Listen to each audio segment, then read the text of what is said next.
One of the biggest splashes of the offseason thus far, Eric Gaines, the LSU transfer, who averaged 9 points per game and 26 minutes per game, will go down to the Conference USA to play for Andy Kennedy, who's done a terrific job adding a ton of transfers in recent years. You look at some of the guys they've added. Quan Jackson, who's gone. Eric Gaines will essentially take his role on the defensive end. Trey Jemison, who could come back for the COVID year. KJ Buffin, who can come back for the COVID year. And oh yeah, I didn't even mention Jordan Jelly Walker, who averaged 20 points per game and 5 assists per game this season for the Blazers and led them to the NCAA tournament. They're probably not winning that game against Middle Tennessee State in the semifinal of the Conference USA tournament without Jelly Walker's 40 points, and he scored 27 on great efficiency against Louisiana Tech. But he went 24 for 24 from the foul line in the final two games of the Conference USA tournament. When you have an elite player like Jelly Walker, you need them to step up in big moments. That's what he did. He stepped up in huge moments all season long, and that's why UAB ended up winning the Conference USA tournament, making the NCAA tournament. But now he has a new backcourt mate with Eric Gaines, who will help make UAB a potential top 25 team, in my opinion. You have a guy who played almost 30 minutes per game in the SEC for a tournament team. He didn't do that at Georgia, who won 6 games. He did that for LSU, who was ranked for much of the season. So he goes from LSU to UAB. LSU is an elite defensive team. UAB puts a lot of defensive pressure on, forces a lot of turnovers. Eric Gaines will do a terrific job at that, also averaged 2.1 steals per game. I think he could be an all-conference guy, probably even the defensive player of the year in the Conference USA. That's how I would pick it right now. But even, here's what it comes down to for UAB being a ranked team in my mind. Get Jelly Walker back. He entered the NBA draft. He's testing the waters.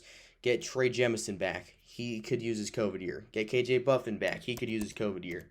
Even if one of those two doesn't come back and UAB adds a little more from the transfer portal, I still think they could be ranked because you also had Ladarius Brewer from East Tennessee State, 6'9" forward. You had Ladarius Brewer, 6'5" wing, who can shoot the basketball. Both are pretty athletic. Both will play big roles for the Blazers. You do lose Mike Ertl. You do lose Quan Jackson. But if Jelly Walker is able to come back and you're able to get a few more pieces back, there's a lot here that I like with this Blazer squad. They were deep last year. I suspect they'll be deep again this year. And they have legit top 25 talent if Jordan Jelly Walker returns. Eric Gaines, he's not much of a shooter, but I could see him averaging like 13 a game. Definitely probably over double digits just because of what he's able to do on the defensive end. And he's going to be able to play in transition. He's going to be able to get to the basket. I think that'll be it's a great fit. Like when you think about players who fit a UAB, Eric Gaines is that guy. So I think he'll be a huge player for UAB this season. But when you look at the Conference USA as a whole, Louisiana Texans take a step back. Kenneth Lofton Jr. entered the portal. Eric Conkle, he's gone. He went to Tulsa. So you're without your head coach. You're without your best player. Talvin Hester takes the reins there at Louisiana Tech. We'll see what they end up looking like this year, but they probably won't be a top 3 team. You have North Texas number 2. You get Tyler Perry back. You do lose Mardrez McBride, you lose Thomas Bell, but you add Jaden Martinez from New Hampshire, floor-stretching big man, and perhaps most importantly, you get Grant McCaslin back, who's a terrific head coach. Then you look at the third team, I would say right now, is Florida Atlantic, who was very underrated last year. They really came out of nowhere. They started the year ranked 195th in KenPom and ended up being ranked 129th in KenPom. 19 and 15 last year. They were a great three-point shooting team. They turned the ball over a little too much, but they were good on the offensive end, led by Elijah Martin, the freshman. Michael Forrest played a very good role, and then B.J. Greenlee, who originally started his career at Minnesota, played a very good role. And you had Giancarlo Rosado and Vlad Golden, who both played very solid roles. So you could return your top 6 scorers theoretically, unless someone enters the transfer portal. This is a team that played in the postseason in the college basketball invitational.